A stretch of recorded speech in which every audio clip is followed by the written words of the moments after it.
So how can you use buck rubs to determine when a buck is using a particular bedding area? Best way to do that is to take a look at underneath the rub itself to see when the shavings came off.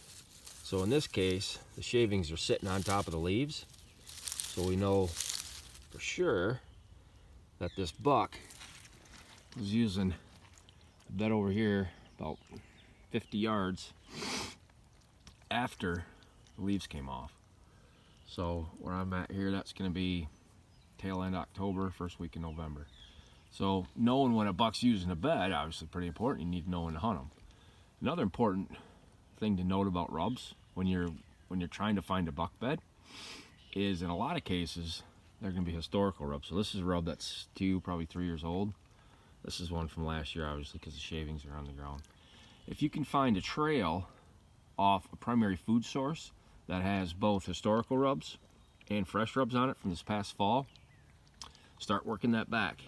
Follow the yellow brick road, as we say. Start working it back. It's going to be a small trail looking for rubs, and in a lot of cases you're going to be able to find the buck bed that way. So in here there aren't any big trees at all.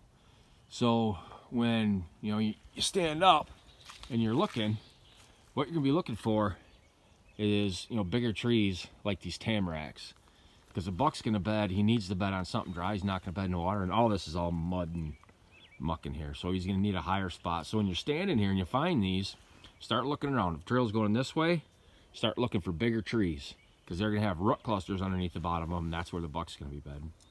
So use rubs, use the shavings from the rub to determine when a buck was using a particular bed, and then also take a look at historical rubs to determine how often the bed year over year gets used.